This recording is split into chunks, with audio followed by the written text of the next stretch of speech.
A post-combine mock draft is coming your way today on the Locked On NFL Scouting Podcast.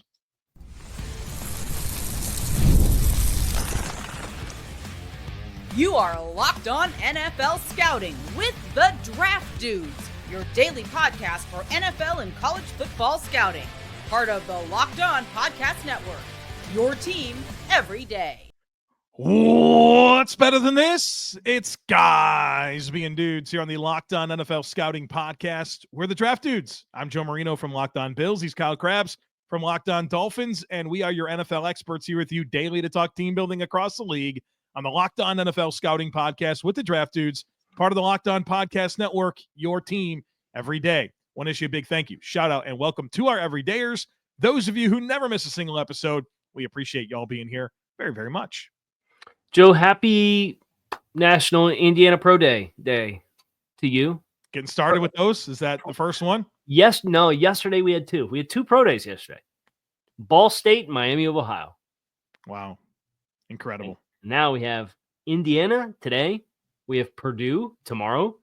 We have Illinois State on the 6th. And then East Texas A&M and Washington State on the 7th on Friday. Feels like that's very geographically convenient for how it started in that little pocket there. And then things get crazy, obviously. The center of the country, right? Yeah, Midwest there. I mean, East Texas A&M and Washington State, they could have at least done West Texas A&M and Washington State. Yeah, so that they it was, could have. Got off the rails quick, you know? Yeah. But, yeah, a couple of Shriners, CJ West and Trey Wedding, Trey Wedding, the offensive tackle. Both of those guys were Shrine guys. Today, Indiana. So I'll keep my eyes peeled for the televised event, which surely we'll get for Indiana's pro day. No doubt. CJ West, I bet you'd like CJ West. I've heard good things about Mr. CJ West. I look forward to watching him. A little bowling ball, A-gap defender, B-gap, 315, 6 foot. Yeah, you'd like him. But I don't think we're going to see CJ West. It's probably the last time we're talking about CJ West today. Right. Because we're doing a mock draft. And we're alternating picks on the mock draft, hot off the heels of the NFL Combine. Joe has assigned me odds and himself evens. So we're going to take turns today and tomorrow throughout the show. We want to be able to take our time, not do 30 seconds per pick. So we'll do the first half of this mock draft today, the second half tomorrow. So we'll go Tennessee through Arizona today on the show. Anything else we need to get to before I do the jingle? We doing trades? Yes, because I need one. Well, that's good news. You control probably the trade I see you wanting to make. So that's it. I'm ready. Yeah, we'll see. Let me get on the clock first. So we'll do the dun dun dun dun dun dun dun dun. Welcome to the Dudes 2025 NFL post-combine NFL mock draft here on Locked On NFL Scouting. The Tennessee Titans, run by GM Kyle Crabbs, are officially on the clock, and we are fielding any trade offers for teams interested to come up to the number 1 overall pick. I think you got to talk to yourself there at number 3. Browns don't want to come up, play a little defense. Nah. Patriots don't want to come get Abdul Carter. They don't. The Raiders don't want to come up, get a quarterback. They were in on the Stafford thing. Maybe the Jets, Kyle. Maybe the Jets. Come on, dude. I always love negotiating trade values with you live on the show. I will do the trade. I'm going to call myself with the Giants, calling the Titans. I did this trade for my mock draft this week for 33rd team. I think it makes a lot of sense.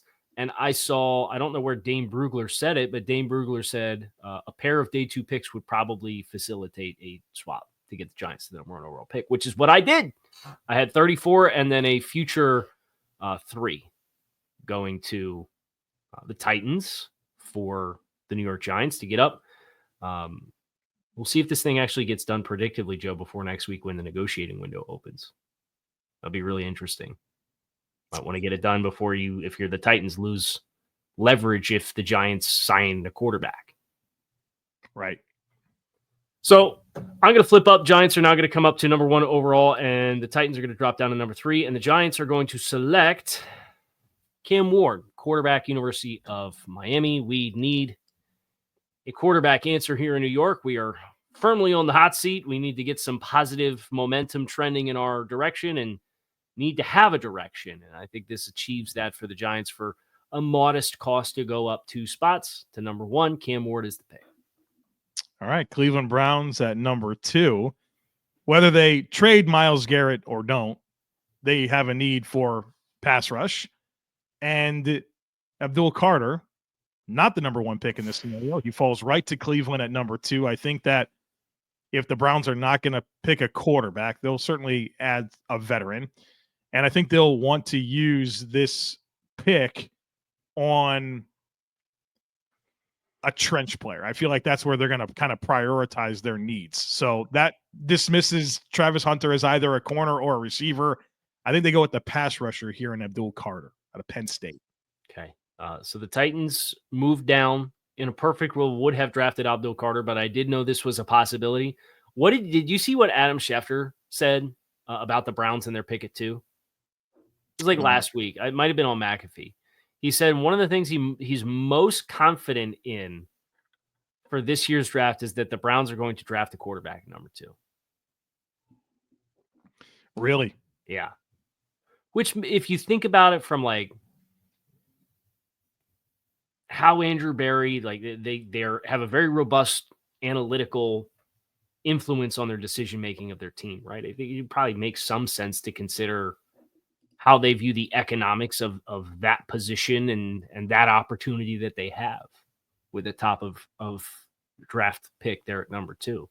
But I think Abdul Carter is a better pass rusher than any of the quarterbacks that are on the board or are quarterbacks. So I'm not mad at your pick at all. I just thought it was interesting that Schefter had something that was as sharp. Well, if they don't, well, that's going to get weird. It's going to get weird. And I mean, I'm very fascinated to see now the Shedeur Sanders component of where he lands, because this is now in a situation where the next opportunities are really 6 and 7. Yeah. And there's not warm and fuzzies out there, which anybody who's been up to speed on Shedeur and the way he carries himself, there is a casualness about the way that he does it that I'm not surprised that some teams are leaving the combine with interviews and they're like, I think that was Todd McShay said he talked to a couple people in some of the meetings and some lukewarmness on the outside, but nothing's changed about who Shedeur Sanders is after the combine versus what he was and the player that he was beforehand. My prevailing thought on that is I don't think it's weird that different people come away with different impressions of another person. Yeah. Right. Like you don't have to sit there and go crazy about being offended over the way that somebody interpreted Shedeur Sanders. Everybody has different perceptions of different people. And so nothing in the world is universally loved. Nothing is. Right. What's the closest we've gotten? Not in football, just in general. Is it chocolate?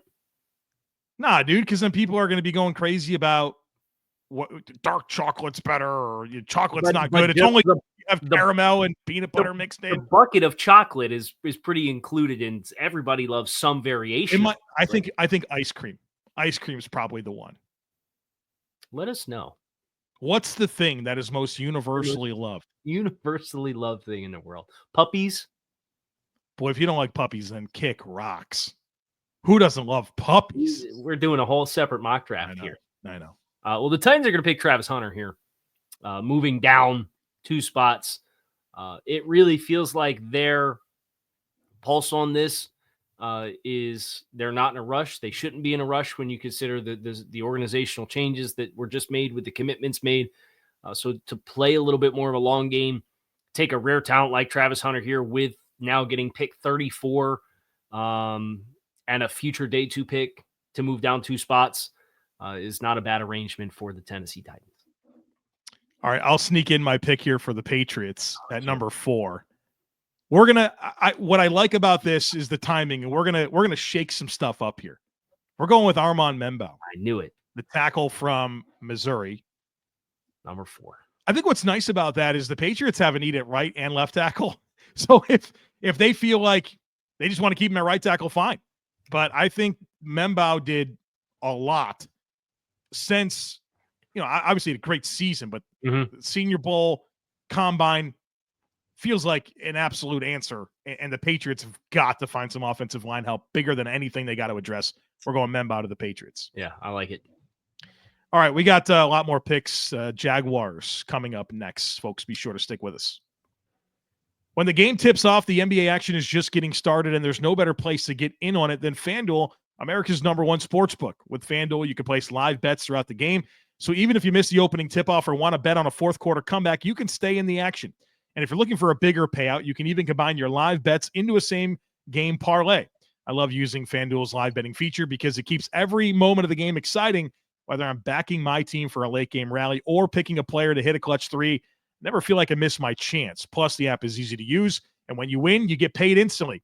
Right now, new FanDuel customers can get $150 in bonus bets. If your first $5 bet wins, just visit FanDuel.com to join today. That's FanDuel.com for your shot at $150 in bonus bets. Make every moment more with FanDuel, the official sports betting partner of the NBA. Jacksonville on the clock here with number 5 overall. How crazy do I want to get right now, Joe? How crazy do I want to get? That's the fun thing about Jacksonville is I feel like there's a lot of logical pathways to go. They might be a trade-out team. Like, this would be interesting if Shedeur does get to this spot, and then you have a level of belief that the Raiders and the Jets like him. Does anybody want to come up to number 5? Anybody at all interested coming up to number 5?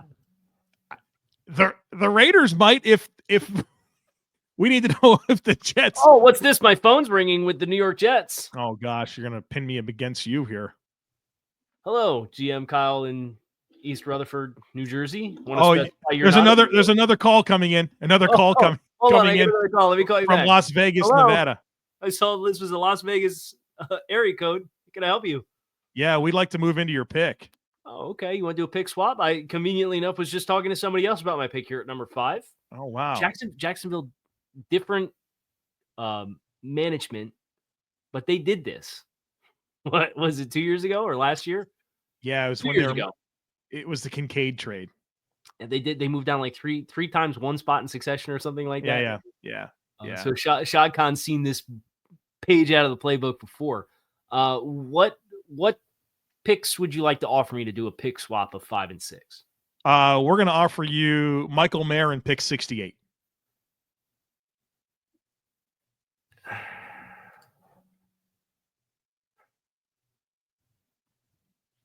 Could you give me?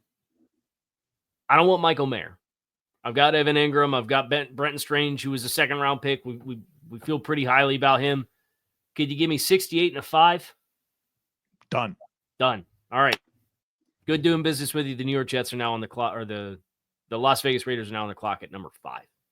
And we are picking Shedeur Sanders, quarterback, Colorado. We got to have an answer, man. We're in this division with 3 teams that just went to the playoffs. We got Pete Carroll coming in to be our culture setter here, and we're going to get our quarterback right now. We feel like we got a decent enough infrastructure, and you got to get your quarterback, and we're going to get him right here in Shedeur Sanders.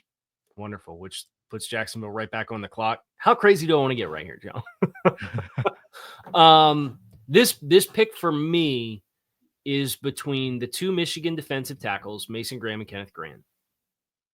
Will Johnson at corner. That's probably where I like my options best. I think that's a good place to be. I know we're collectively the cool thing to be is low on Will Johnson. Not for me. I still think the tape's so good.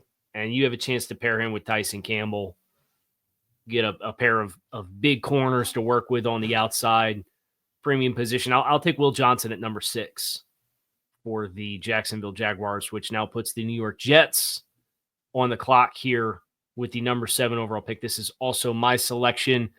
A lot of ways I could go and like it here.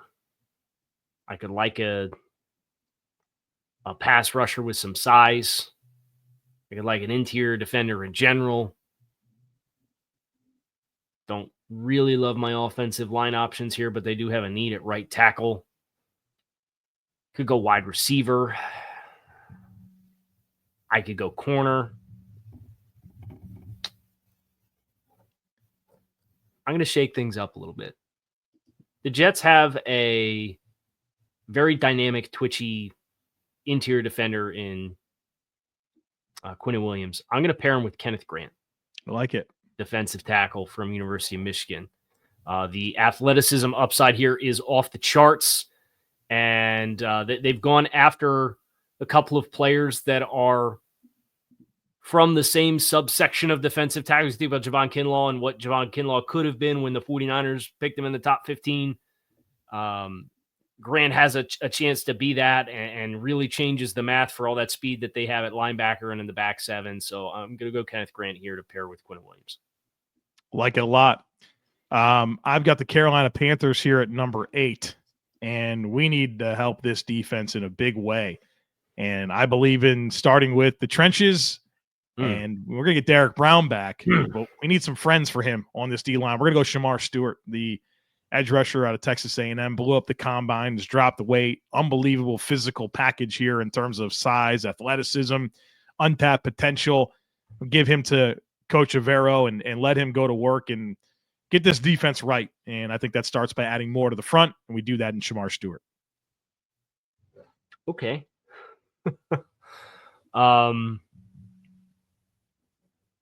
This is not how I expected the board was going to fall for New Orleans. I did not expect to see both Will Campbell and Mason Graham still on the board. So that's a couple of players that I'm very tempted by.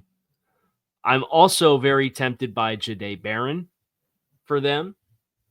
Obviously has inside-outside flexibility. The Saints currently have Paulson Adebo scheduled to hit free agency with their financial situation. Will they be able to put a competitive offer out in front of him to ensure that he does not hit the market? There's been some buzz about Ty Matthew potentially being a cut candidate, and that would open up some more versatility on the back end. I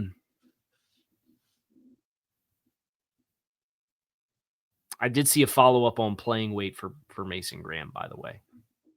He played at 315 and cut the test and then had the heel issue, so he didn't test. I think we all want to know what your athleticism is at 315, Bill. There, Mason. Right. I'm going to go with Mason Graham. You compare him with Brian Brzee, have a really dynamic combination. Obviously, Colin Saunders is under contract there as things currently stand, but a lot of the depth of this defensive line with Chase Young and Peyton Turner expiring contracts. You're looking at Cameron Jordan, who might be on the out. So having more up front in general, I think would be good for them. So I'm gonna pick Mason Graham here at number 9 for the Saints.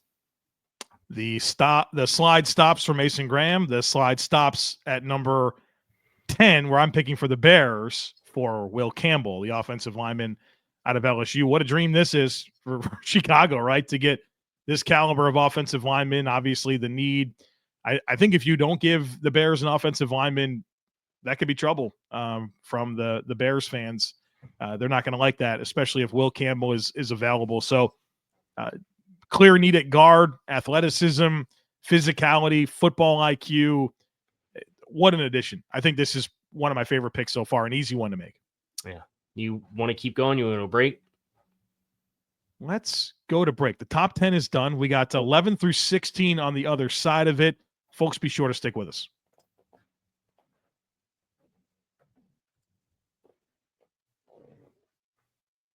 I was low-key hoping you were going to say that because I'm very much struggling here with what direction to go with this pick for San Francisco at 11. Usually you see one of the tackles, one of the defensive tackles. Membau's been a popular pick for me before the combine, and he promptly blew that up. Will Johnson makes sense with Javaris Ford going on the outs. I guess that's what I'll go with. Jahdae Barron here for San Francisco with the need that they have at corner. knowing that they're bringing Robert Saleh back to run the defense. I think they really need to make sure they have the secondary in line. They obviously need defensive line depth as well, and they need a lot of help there. But with both of the defensive tackles gone, I think it is a deep edge rush room. I'll go with Jahdae Barron here and kind of get them another piece at corner. So you'd have Renardo Green, Lenore, and then Barron's the other outside guy, Lenore in the slot. With a little bit of decent interchangeability for who's playing where there for some ambiguity in your coverages. That would be a very versatile trio of corners. There's Yeah. no question about that. Yeah. All right. I am up with the Dallas Cowboys. What are you going to do with this pick, Joe? I'm fascinated with the way that this board has fallen for you. We got receivers, all of them. All of them. We got all the tight ends. We got all the running backs. We can do all those things. I mean, we've got defensive line talent on the board. That makes sense to me. Zach Martin's gone. Right. Play Zach Martin. Man, but Ashton Genty's like a top 5 player on my board, right? He is. And don't you like, I just feel like an addition like that, I know this is like a trendy, easy thing to do, but that's a foundational piece. Like everything's going to be better offensively with a back like that. And yeah. I think he's special. I think he's special. I would argue it's no longer a trendy thing to do. It's very much cooled off in the past. Whether that's because he's been getting mocked to the Raiders at 6, assuming they get a quarterback piece, or I've seen a lot of mocks where he's fallen to that trio of picks of Denver, Pittsburgh, and the Chargers in the 20s. Yeah, and that feels like now that's O'Marion Hampton range or whatever. But right. Yeah. All right, so the Dolphins are picking 13 now. Popular names in the recent weeks that I've been mocking to the Dolphins include Armand Membu, who's no longer there, and Will Johnson, who's no longer there, and Kenneth Grant, who's no longer there, and Shamar Stewart, who's no longer there, and Will Campbell and Jahdae Barron, who are no longer there. So sick. This is a nice board break. But the nice thing about the Dolphins is they have several positions that are just blank canvases, where even if you add in free agency, you should not be averse to stacking more into some of those rooms. So as I look at where there's a value intersection with what the Dolphins' primary objective should be this offseason, there's 3 names that stand out to me right now. And I'm operating in the assumption still that they're going to be very active in offensive line free agency to add bodies. That is Nicky Manwari, who this is the new bee's knees pairing for post-combine Dolphins and mock draft seasons. You see a lot of Nicky Manwari early this week. Jahad Campbell, linebacker from Alabama, and Tyler Warren, the tight end from Penn State. All good picks. Yeah.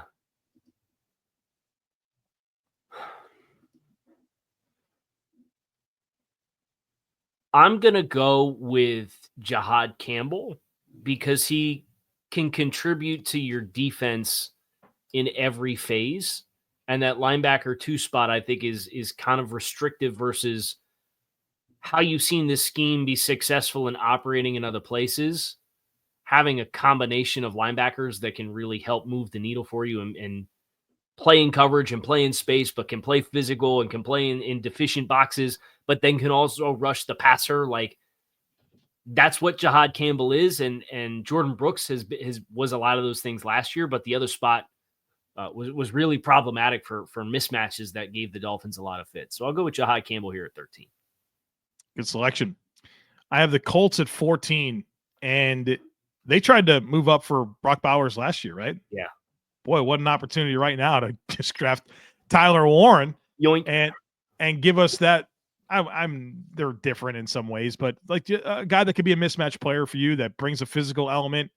And boy, the supporting cast, dude, with Pittman and Pearson, what he is kind of like a vertical guy, and Downs and Warren and JT and an O-line. Like, okay, Rich, you're going to have a good chance to be the quarterback you're supposed to be for this football team, but this would be an absolutely loaded group of skill players.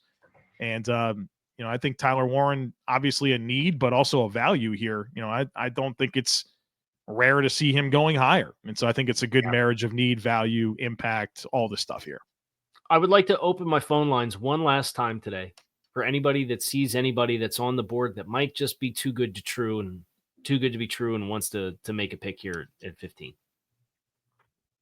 I mean, all the receivers are available, right? Not for long. Not for long. Okay.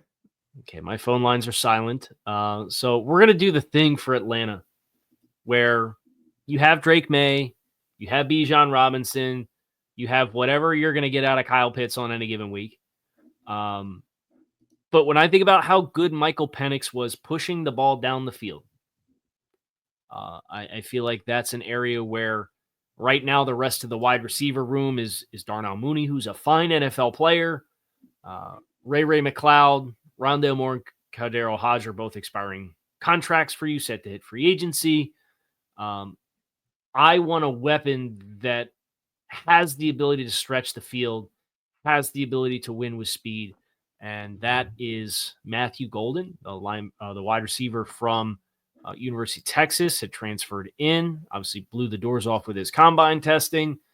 I really like that pairing to go with Drake London, so you don't have redundant skill sets at wide receiver. You have a little bit more complementary skill sets, and this one should lean into what Michael Penix did so well at Washington.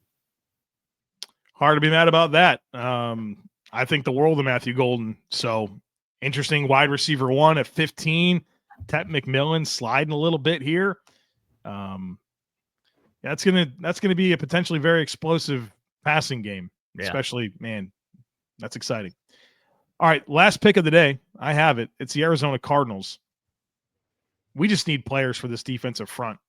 And I think a guy like Mike Green kind of fits roles that we've seen under Jonathan Gannon work.